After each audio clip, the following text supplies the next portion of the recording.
Hi hello welcome to eagle sports. Chennai super Kings ఏం చేయబోతుంది ఐపీఎల్లో? Defending champions. అలాగే వాళ్ళ టీంలో చూసుకుంటే మోయిన్ అలీ ఒక foreign player, Jadeja 16 crores, MS 12 crores, తర్వాత రుతురాజ్ గైక్వాడ్ని తీసుకున్నారు. సో 4 players అనేది ఫిక్స్ అయ్యారు వాళ్ళకి. అందులో చాలా చాకచక్యంగా ఒక కీపర్ అండ్ వాళ్ళ ఫల్క్రమ్. సిఎస్కే అంటే ధోని, ధోని అంటే సిఎస్కే. అది రవీంద్ర జడేజా. బహుశా నెక్స్ట్ 2-3 yearsకి జడేజా క్యాప్టెన్ అవుతాడేమో, జడేజాకి పగ్గాలు మార్పించే విషయంగా ధోని ఆలోచిస్తున్నాడేమో, అందుకే తనకి 16 వెళ్ళిందేమో తెలియదు. బట్ రుతురాజ్ గైక్వాడ్ కూడా చాలా అద్భుతమైన ప్లేయర్ అండ్ తను రీటైన్ చేసుకున్నారంటే తనని కూడా లీడర్షిప్ రోల్స్లో ఆలోచిస్తూ ఉంటారు. సో అది చూద్దాం ఏంటి పరిస్థితి అనేది. వాళ్ళకి ఒక లెఫ్ట్ హ్యాండ్ బ్యాట్స్మెన్ ఉన్నాడు, ఒక ప్లేయర్ ద టాప్ ఆర్డర్, 2-3 ఓవర్లు వేయగలడు, ఒక జెన్యూన్ ఆల్రౌండర్. సేమ్ ఒక left hand batsmen down the order, left arm bowler, genuine allrounder. 2 allrounders ఉన్నారు. మోయిన్ అలీ సిఎస్కేకి వచ్చిన తర్వాత తన T20 పర్ఫార్మెన్స్ అనేది పెరిగింది, ఇది నిజం. దానికి మీరు ధోని క్రెడిట్ ఇచ్చుకుంటారా, ఐపీఎల్ క్రెడిట్ ఇచ్చుకుంటారా, it's up to you. But తను ఎప్పుడైతే సిఎస్కేకి ఆడడం మొదలుపెట్టాడో ఆ తర్వాత ఇంగ్లాండ్లో బెటర్గా ఆడడం, బెటర్ రన్స్ చేయడం, బెటర్గా బౌలింగ్ చేయడం అన్నీ కనిపిస్తూ వచ్చాయి. సో ఆ ఒక్క ఆలోచన అనేది మోయిన్ అలీకి ఉండింది, ఆర్ రాదర్ సిఎస్కే కూడా నేను తను తెచ్చుకోవడానికి. సో వాళ్ళకి ఒక ఓపెనర్ ఫిక్స్ ఉన్నాడు, ఒక 1 down 2 down బ్యాట్స్మెన్ ఫిక్స్, ఒక 4 down 5 down batsmen fix, wicket keeper fix. So వాళ్ళకి ఎవరు లేరు, ఫాస్ట్ బౌలర్స్ ఎవరు లేరు, మంచి లెగ్ స్పిన్నర్ లేడు, ఒక వికెట్ టేకింగ్ లెగ్ స్పిన్నర్ లేడు, they might go for an off spinner also.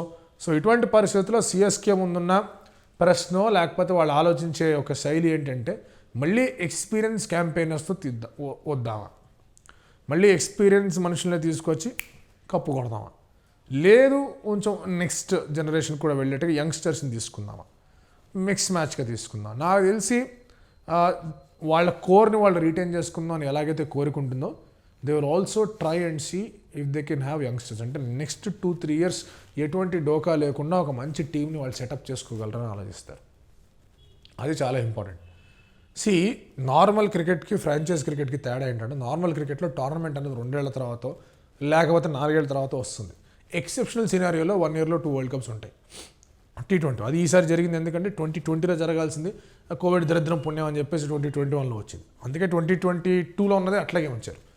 But otherwise వాళ్ళు ఏదో ఒక రూపంలో ఒక సైకిల్ అనేది ఉంటుంది. సో అందుకు ఆ 2 years తగ్గట్టుగా ఆలోచించుకొని they have their time. But franchise cricket అనేది it's only for those 60 or 65 or 70 days. So ఈ టైంలో ఎవరికి మంచి స్కిల్ ఉంది, ఎవరు బాగా క్లిక్ అవుతారనేది చూపిస్తారు. అండ్ అక్కడ though T20 is a young sport, franchise T20కి వచ్చేసరికి ఎక్స్పీరియన్స్ క్యాంపెయినర్స్ డిడ్ వెల్. అదే మనకు కనిపిస్తుంది. అది సిఎస్కే సీక్రెట్ అయింది. So right now what will CSK do? వాళ్ళకి ఎవరు అవసరం, ఎవరిని తీసుకుంటారు? ఫ్యాఫ్ డుప్లెసీ కోసం వాళ్ళు వెళ్తారు. They need Faf du Plessis. But Faf du Plessis మంచి ఫామ్లో ఉన్నాడు, గట్టిగా డబ్బులు వెళ్ళే అవకాశాలు ఉన్నాయి. సో వాళ్ళు చూస్తారు ఫ్యాఫ్ డుప్లెసీ కోసం వెళ్ళాలా వద్దా అని చెప్పేసి. అది తథ్యం. నెక్స్ట్ రాయుడు వికెట్ కీపర్గా ఎన్రోల్ అయ్యాడు. ఈ విషయం మీరు ఒకవేళ గమనించలేదంటే గమనించుకోండి. ఐపీఎల్ దీంట్లో Rayudu enrolled himself as a wicket keeper. దానికి కారణం ఏంటంటే బ్యాటింగ్ దీంట్లో చాలామంది ఉంటారు, వికెట్ కీపర్స్ కాలం తక్కువగా ఉంటుంది, అందులో ఖచ్చితంగా రాయుడు ఉంటాడు. So there is an absolute chance of him getting picked up అనేది వాళ్ళ ఆలోచన. సో రాయుడిని తీసుకుంటాడు. రాయుడికి టఫ్ కాంపిటీషన్ ఉంటుంది. సో రాయుడిని తీసుకోవడానికి వెళ్తారో చూడాలి. నా దృష్టిలో రాయన ఆర్ రాయుడులో ఎవరో ఒకళ్ళే ఉంటారనిపిస్తుంది ప్రస్తుతానికి. ఎందుకంటే సిఎస్కే మంచి ఆల్రౌండర్స్ని, తర్వాత 1 down 2 down బ్యాట్స్మెన్ కూడా తీసుకొని ఆడించే ఆలోచనలు ఉంటారు. కాబట్టి ఇద్దరిలో ఒకళ్ళే వస్తారేమో అని నా ఫీలింగ్. సో రైనానా రాయుడు క్వశ్చన్. సురేష్ రైనా అక్కడ లక్నో టీం వచ్చింది, లక్నో తన ఊరు, తనది టీం. బట్ తనకి ఎంతవరకు తన్ని అక్కడ ఐకాన్ చేస్తారనేది డౌటే. సురేష్ రైనా లక్నోలో ఐకాన్ అవ్వడానికన్నా కూడా చెన్నైలో చిన్నతలాగా బాగా ప్రాచుర్యం పొందాడు. సో ఆ చిన్నతల కావాలని చెప్పేసి టీం అనుకుంది అంటే కనుక చిన్నతల వస్తాడు. ఇంకోటి Chinna Thala might not go for high price, అది హెల్ప్ అవుతుంది. Rayudu might go for higher price అని రాయనా అనిపిస్తుంది. సో ఆ నేపథ్యంలో రాయనా వస్తే రాయనాని తీసుకోవడానికి ధోని రెడీగా ఉంటాడు. So Suresh Raina might be back to CSK అనేది కనిపిస్తుంది అక్కడ. Brand name for continuity and for everything. ఇంకోటి లాస్ట్ టైం సురేష్ రైనా అన్ని గేమ్లు ఆడలా. సో ఈసారి కూడా ఇంజరీ కారణంగా ఆడకపోయినా కూడా ఆ తర్వాత కంటిన్యూ అయింది. అది ఈసారి కూడా అలాంటిది రిపీట్ అవ్వచ్చు. సో అది ఒక ఆస్పెక్ట్కి కనిపిస్తుంది. Rayudu if is not going for higher price then there is a chance. But CSK దృష్టి పెట్టి యంగ్స్టర్స్ కొంతమంది ఉన్నారు. రాహుల్ తెవాతియా, రాహుల్ త్రిపాఠి, వీళ్ళిద్దరి మీద సిఎస్కే దృష్టి చాలా గట్టిగా పెడుతుంది. అండ్ ఎందుకంటే తెవాటియా డౌన్ ది ఆర్డర్ బాగా ఆడగలడు, అంతా చేయగలడు. అండ్ లెగ్ స్పిన్ వేయగలడు. కరణ్ శర్మ, తెవాటియా ఈ గ్యాంగ్ మీద కొంచెం ఎక్కువ ఫోకస్ ఉంటుంది సిఎస్కేకి. But they also need some good middle order batsmen and finishers. ఎందుకంటే ధోని అంతగా ఫినిష్ చేయలేడు ఇప్పుడు. సో ఇటువంటి పరిస్థితులు దే నీడ్ ఫినిషింగ్ ఆప్షన్స్ కావాలి కాబట్టి వాళ్ళు రాహుల్ తెవాటియాని, రాహుల్ త్రిపాఠి మీద గట్టిగా వెళ్తారు. ఇందులో ఎటువంటి డౌట్ లేదనిపిస్తుంది నాకు. సో దీస్ 2 ప్లేయర్స్ డెఫినెట్గా సిఎస్కే మైండ్లో ఉంటారు. నెక్స్ట్ మీకు బౌలింగ్ డిపార్ట్మెంట్కి వచ్చేసరికి కొంచెం కగిసో రబాడా మీద ధోని వెళ్ళే అవకాశాలు ఉన్నాయి. అఫ్కోర్స్ తన అన్ని టీమ్స్ కూడా వెళ్తాయి, బట్ కగిసో రబాడా మీద ఎక్కువ ఫోకస్ ఉండొచ్చు. ప్యాట్ కమిన్స్ మీద కూడా ఎక్కువ ఫోకస్ ఉంటుంది, ఎందుకంటే ఒక ఆల్రౌండర్ ఆప్షన్ ఉన్నాడు. బ్రావో కోసం ప్రయత్నిస్తాడు ధోని. జడేజా, బ్రావో, ధోని ఆ కోహాట్ని డిస్టర్బ్ చేయడానికి ధోని ఆర్ సిఎస్కి ఇష్టపడదు. అది ధోని ఆప్షన్లో కూర్చుంటానేది ఒక ప్రశ్న, సాధారణంగా కూర్చోడు రాడు. బట్ ఒకవేళ లేదంటే బ్రావోని తీసుకుందామని ప్రయత్నిస్తారు. But Pat Cummins or Kagiso రబాడాలో ఒకరికి వెళ్తారు. Next Deepak Chahar, Shardul Thakur both will go for high prices. So ఇద్దరిని రీటైన్ చేయడం ప్రాక్టికల్ ఇంపాసిబుల్. సో వాళ్ళిద్దరిలో ఒకళ్ళే ఉంటారు. సో వాళ్ళిద్దరిలో ఒకళ్ళు ఎవరు అనేది ప్రశ్న. ఎవరి మీద ఫోకస్ ఉంటుంది అనేది కూడా చూసుకోవాల్సిన అంశం.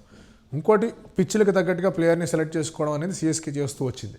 దో వాళ్ళు 2018లో సోర్స్ రెఫెసెస్ మీద తీసుకున్నా కూడా వాళ్ళు పూణేకి వెళ్ళినా కూడా అక్కడ బాగా ఆడడం, దుబాయ్కి వెళ్ళినా కూడా అదే ప్లేయర్లు బాగా ఆడడం అనేది చూసాం. కాబట్టి ఇలాంటి కొన్ని ఫ్యాక్టర్స్ కనిపిస్తూ ఉంటాయి.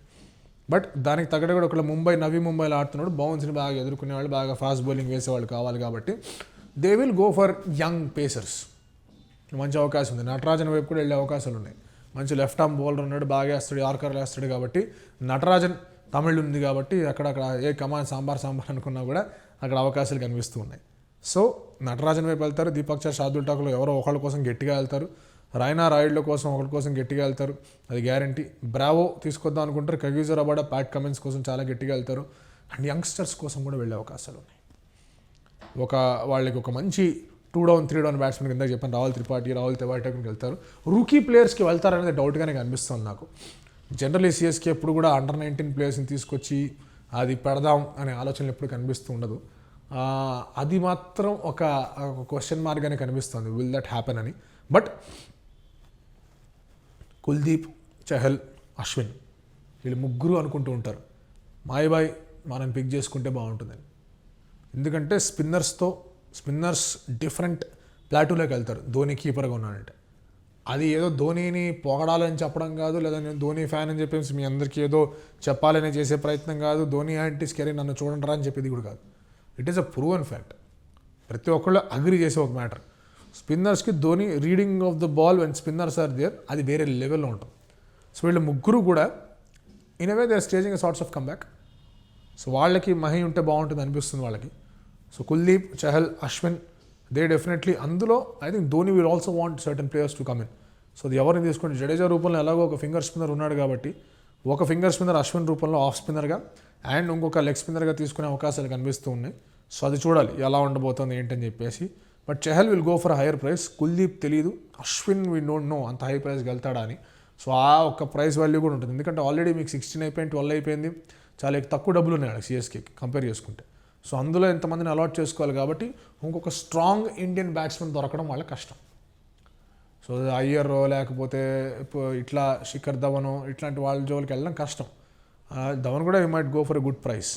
మనీష్ పాండే తెలియదు ఎంతవరకు వెళ్తాడు, అది కొంచెం కష్టంగానే ఉంది. So the focus will be on allrounders. ధోనికి 6-7 బౌలింగ్ ఆప్షన్స్ కావాలి కాబట్టి దీని మీద ఉంటుంది. యంగ్ బ్యాటింగ్ లైనప్ మీద పెట్టుకొని ఉంటాడు focus. And one reliable middle order బ్యాట్స్మెన్గా మోయిన్ అలీని అనుకుంటూ ఉన్నాడు. ఇంకొక రిలయబుల్ బ్యాట్స్మెన్ కావాలి. ఆ రిలయబుల్ బ్యాట్స్మెన్ ఇండియన్ బ్యాట్స్మెన్ అయ్యాడంటే కనుక చాలా ఎక్కువ అమౌంట్ వెచ్చించాల్సి వస్తుంది. సో విల్ ఫిగర్ అవుట్ ఒక సర్ప్రైజ్ ప్యాకేజ్ ఒకటి దొరుకుతాడు. ఆ సర్ప్రైజ్ ప్యాకేజ్ ఎవరు వెళ్తారో చూడాలి. మీకు జూనియర్ ఏబీ అంటున్నారు, తను రిజిస్టర్ అయ్యాడు, బాగానే వెళ్తారు, తన మీద కూడా బాగా ఫోకస్ ఉంటుంది కనిపిస్తుంది. But one surprise factor Dhoni will pull out. ఆ సర్ప్రైజ్ ఫ్యాక్టర్ ఎవరు? Who is that one foreigner who is going to be an excellent option for CSK this year? Faf in 2018 ట్రోఫీని గెలిపించాడు. మోయిన్ అలీ ఇన్ 2021 ట్రోఫీని గెలిపించాడు. ఇక్కడ ఎవరు అవుతారు? అలాంటి ప్లేయర్ ఒకళ్ళు కావాలి. So who is that foreigner going to be అనే దాని మీద అందరి కళ్ళు ఉంటాయి. Predominantly is going to be a batsmen. And ఇంకోటి అంత ప్రైస్కి వెళ్ళకపోయే బ్యాట్స్మెన్ కూడా అయ్యుండొచ్చు. సో ఆ బ్యాట్స్మెన్ ఎవరు అనేది చూసుకోవాల్సిన అవసరం ఉంది. మీకు వాండర్ డసన్ లాంటి ప్లేయర్లు కావచ్చు, మీ ఐడెన్ మాక్రమ్ లాంటి ప్లేయర్లు కావచ్చు, ఒకవేళ తను అవైలబుల్ ఉన్నాడంటే, మిగతా ప్లేయర్లు కావచ్చు, సీనియర్ ప్లేయర్లు కావచ్చు, ఎవరైనా ఒకళ్ళు వన్ ప్లేయర్ మీద ధోని డిపెండ్ అవుతాడు. ఆ వన్ ప్లేయర్ అగైన్ ఈసారి కూడా సిఎస్కేకి చాలా కీలకం కాబోతున్నాడు. మళ్ళీ ఎక్స్పీరియన్సే కొంచెం ఎక్కువగా ఉంటుంది. బట్ ఒక 3-4 యూత్ వచ్చే అవకాశాలు కనిపిస్తున్నాయి. లాస్ట్ టైం కిషోర్ కానివ్వండి, లేకపోతే హరిశంకర్ రెడ్డి గారు ఉన్నట్టు ఈసారి కూడా వాళ్ళని తీసుకున్న వాళ్ళ చేత మ్యాచ్ ఆడిపిస్తే కనుక మంచి రిజల్ట్స్ చూసే అవకాశాలు కనిపిస్తున్నాయి. Definitely want one of the under-19 players to get in to Dhoni's team. ఎవరో ఒకళ్ళు ఆ లెర్నింగ్ ఎక్స్పీరియన్సే వేరేగా ఉంటుంది. అది వస్తే కనుక చూద్దాం what is going to happen. Thank you so much.